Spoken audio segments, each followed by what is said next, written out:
سورہ بقرہ کی آیت نمبر 23 میں اللہ تعالیٰ فرماتا ہے، اگر تجھے کچھ شک ہو اس میں کہ جو ہم نے اپنے خاص بندے پر اتارا اس جیسی ایک صورت لے آؤ اور اللہ کے سوا اپنے سب حمایتوں کو بلا لو اگر تم سچے ہو۔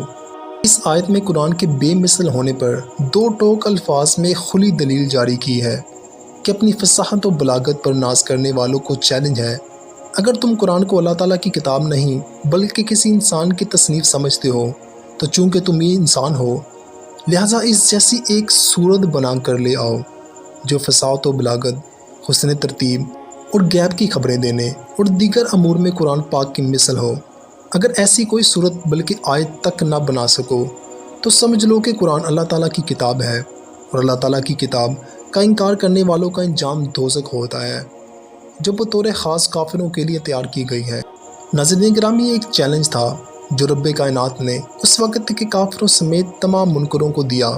آج بھی قرآن کو محمد صلی اللہ علیہ وآلہ وسلم کی تصنیف کہنے والے کفار تو بہت سے ہیں، مگر قرآن کی مثل ایک آیت بنانے والا آج تک کوئی پیدا نہیں ہوا۔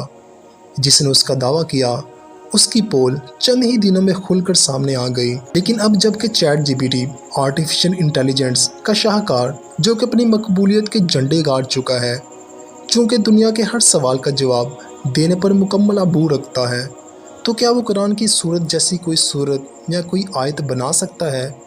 چیٹ جی پی ٹی قرآن جیسی زبان استعمال کر سکتا ہے؟ آئیے پہلے کچھ قرآن کی باتیں کرتے ہیں، پھر آپ کو بتائیں گے جب ہم نے چیٹ جی پی ٹی سے قرآن آیت کے بارے میں بنانے کو کہا تو اس نے کیا جواب دیا، اور اس کے بارے میں اس سافٹ ویئر کے بانیوں کا کیا کہنا ہے۔ کیا یہ سافٹ ویئر اللہ پاک کے اس چیلنج کو ٹکر دینے کے لیے بنایا گیا؟ قرآن پاک کے بے مثل ہونے کی بہت سی وجوہات ہیں، ہم یہاں پر ان میں سے صرف 3 وجوہات بیان کرتے ہیں۔ نمبر 1، عرب کے لوگ فصاحت و بلاغت کے میدان کے شاہ سوار تھے۔ ان کی صفوں میں بہت سے ایسے لوگ موجود تھے جو کہ بلاغت کے فن، اعلیٰ ترین منصب رکھنے والے، عمدہ الفاظ بولنے والے، چھوٹے اور بڑے جملوں کو بڑی فصاحت سے تیار کرنے والے تھے، اور ایسے ماہر تھے کہ فصاحت و بلاغت کے جس دروازے سے چاہتے داخل ہو جاتے۔ الغرض دنیا میں ہر طرح کی فصاحت و بلاغت کا ڈنکا بجتا تھا اور لوگ ان کا مقابلہ کرنے کی تاب نہیں رکھتے تھے۔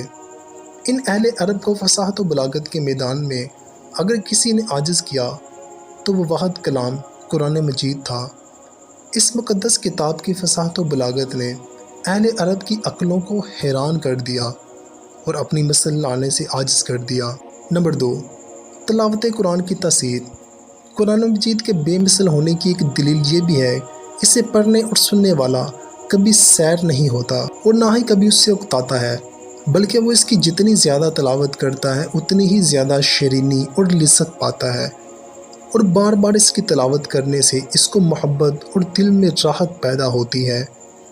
اس کے علاوہ کوئی اور کلام اگرچہ وہ کتنی ہی خوبی والا ہو، کتنا ہی اچھا کیوں نہ ہو، اسے بار بار پڑھنے سے دل اکتا جاتا ہے، اور جب اسے دوبارہ پڑھا جائے تو طبیعت بیزار سی ہو جاتی ہے۔ جب بھی کوئی اس کی تلاوت کرتا یا انہیں کسی سے سنتا ہے تو اس کے دل میں ہیبت طاری ہو جاتی ہے۔ نمبر 3، غیب کی خبریں۔ قرآن پاک میں مستقبل کے متعلق جو خبریں دی گئیں وہ تمام کی تمام پوری ہوئیں۔ مثلا زمانۂ نبوی میں رومیوں کے ایرانیوں پر غالب آنے کی خبر دی گئی اور وہ 100% پوری ہوئی۔ سورہ ہود آیت نمبر 13 کے اندر اللہ تعالیٰ فرماتا ہے کہ یہ لوگ کہتے ہیں کہ محمد صلی اللہ علیہ وآلہ وسلم نے خود قرآن کو بنا لیا۔ کہہ دو اگر تم سچے ہو تم بھی ایسی کوئی 10 صورتیں بنا کر لے آؤ، اللہ کے سوا جس کو بلا سکتے ہو بلا لو۔ سورہ اسراء آیت نمبر 88 میں اللہ تعالیٰ فرماتا ہے، اگر انسان اور جن اس بات پر جمع ہو جائیں کہ قرآن پاک جیسا کوئی کلام بنا لاؤ تو اس جیسا کوئی بھی کلام بنا کر نہیں لا سکتے، چاہے وہ ایک دوسرے کی مدد بھی کیوں نہ کر لیں۔ سورہ یونس آیت نمبر 38 میں اللہ تعالیٰ فرماتا ہے، کیا یہ لوگ کہتے ہیں کہ کیا پیغمبر نے اس قرآن کو اپنی طرف سے خود بنا لیا؟ کہہ دو اگر تم سچے ہو کہ تم اس طرح کی ایک صورت بھی بنا لاؤ تو اللہ تعالیٰ کے سوا جس کو تم بلا سکتے ہو بلا لو۔ اللہ تعالیٰ بار بار انسانوں کو چیلنج کر رہے ہیں کہ اللہ تعالیٰ انسانوں کی ذہنی قابلیت کو اچھی طرح جانتا ہے۔ انسان جیسے کوئی بھی ایجاد کیوں نہ ہو، کوئی بھی بڑے سے بڑا کام سر انجام کیوں نہ دے دے، یہ کام ان کے لیے ناممکن ہوگا۔ اس کا اعتراف اس دنیا میں artificial language Chat G P T نے خود کیا۔ ہم نے چیٹ جی پی ٹی سے سوال کیا اور یہ سوال آپ خود بھی کر کے دیکھ لیں، آپ کو یہی جواب ملے گا جو ہم آپ کو بتانے والے ہیں۔ ہم نے چیٹ جی پی ٹی سے سوال کیا کہ کیا آپ قرآن مجید کی کوئی صورت بنا سکتے ہو؟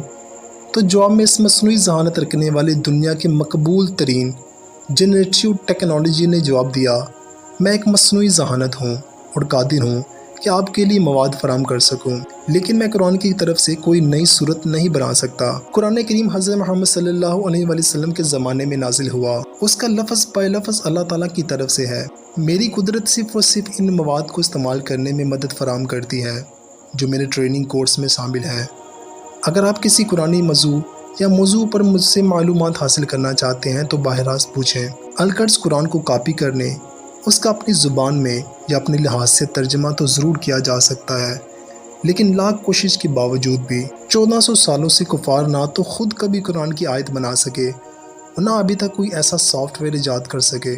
ویسے بھی مسلمانوں کا عقیدہ یہ ہے کہ جب چیلنج ہی خود اللہ پاک کی ذات نے کیا تو پھر ایسے ممکن کیسے ہو سکتا ہے کہ کوئی انسان یا اس کا بنایا ہوا کوئی سافٹ ویئر اپلیکیشن اللہ تعالیٰ کے چیلنج کو پورا کر سکے۔ یہ ٹیکنالوجی بھی جانتی ہے کہ قرآن کی آیت اور رکوع سجود کی ترتیب ہی کچھ ایسی ہے کہ ان کا مقابلہ کرنا بالکل ہی ناممکن ہے۔ قرآن مجید میں جو حقائق پیش گوئیاں، ماضی کے واقعات، نبیوں اور پیغمبروں کے حالات و زندگی، جنات، روح، قیامت کا منظر، ایسی باتیں کہ جن کو ہم پڑھ کر اپنی زندگی کو بہتر سے بہتر بنا سکتے ہیں، جبکہ چیٹ جی پی ٹی ایسا بیان کرنے کا سوچ بھی نہیں سکتا۔ کیا وہ ہم کو ماضی کے حالات و واقعات کے بارے میں بتا سکتا ہے؟ وہ تو یہ تصور بھی نہیں کر سکتا۔ دراصل قرآن مجید کا اپنی اصل حالت میں ہونا اور اصلی حالت میں رہنا اس کا سب سے بڑا معجزہ ہے، جبکہ اس سے پہلے کسی بھی آسمانی کتاب میں یہ وصف موجود نہیں تھا۔ قرآن مجید اللہ تعالیٰ کا آخری پیغام ہے اور اس کی کوئی تبدیلیاں یا بدلائی قائم نہیں کی جا سکتی۔